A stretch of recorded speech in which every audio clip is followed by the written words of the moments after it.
Here's my question for you.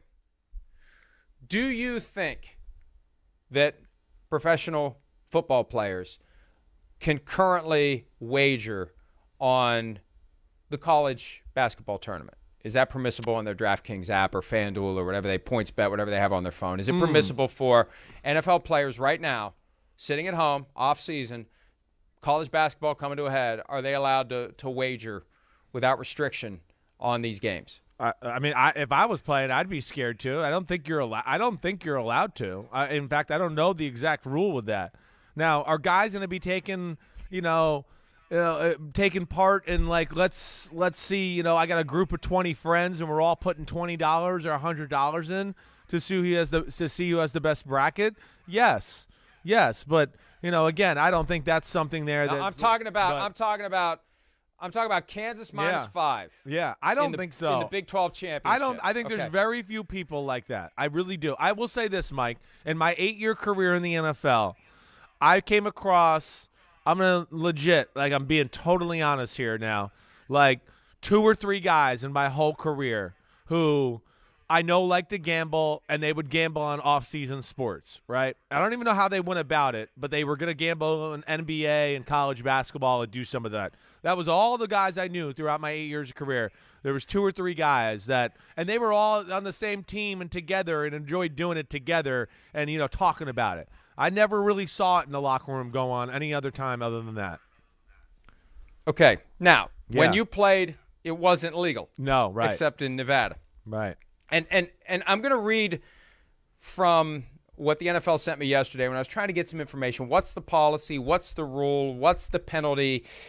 And I didn't even notice this yesterday. I didn't notice it until this morning. I had a DM from Zach Krantz, who co-hosts Joe Rose's show on WQAM in Miami, and it was like, holy crap, I missed this, because I just assumed, like you did, that all wagering on sports is prohibited. Here's, as it relates to football. All NFL personnel are prohibited from placing, soliciting, or facilitating any bet, whether directly or through a third party, on any NFL game, practice, or other event. This includes betting on game outcome, statistics, score, performance, or any individual participant, or any other kind of prop bet. Okay, fine. That's for football. We know that. We already know that. Here's what I missed.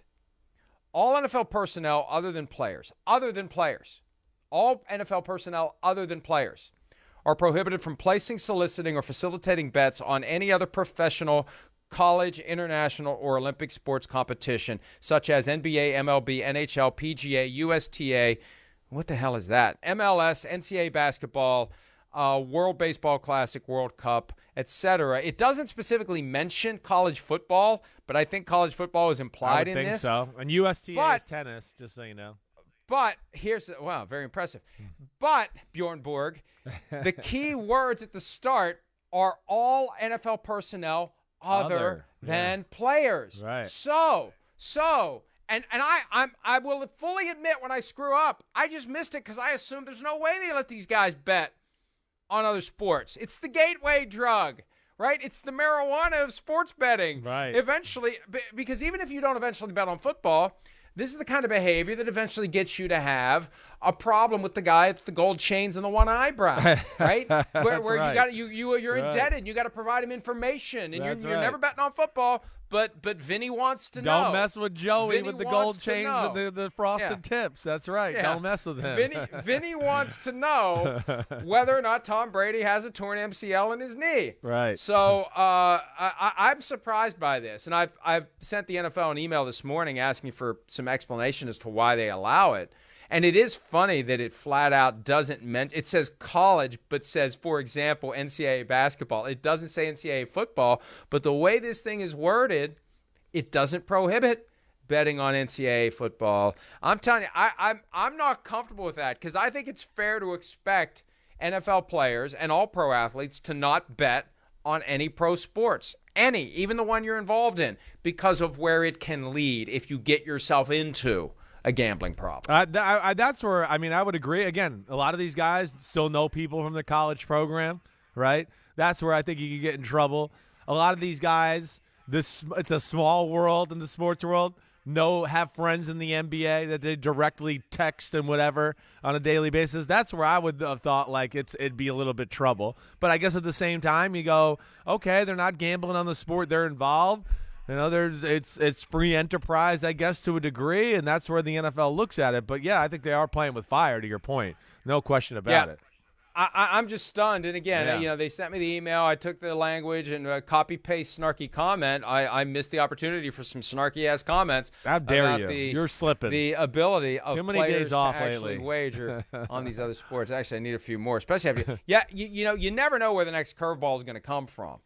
And a month ago, Tom Brady retires, and we're focused on that. And then, boom, here comes the Brian Flores litigation. And then now we're on the Aaron Rodgers watch. We're waiting for the white puff of smoke from the chimney at the Vatican. And here comes this Calvin Ridley thing. I know. It's stunning to me what happened yesterday.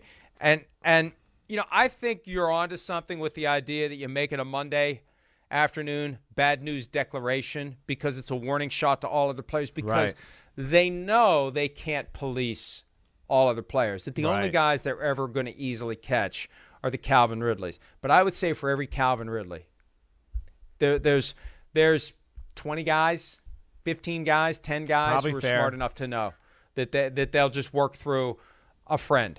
Just work through a friend. Right. That's all you got to do. Just work through a friend. It's like finding someone to buy you beer when you were 16 years old. There's always a way to crack the code and get the beer. If you want to bet on football and you're an NFL player, there's a way to find a friend who'll place the bet for you, and it's going to be very difficult for the NFL to figure it out, and I'm not sure they're going to put the resources into it to have a safety net where they can catch those that do indeed happen. So, Chris, look, I don't know how many guys have gambled over the years, but there's no way in hell it's only 5.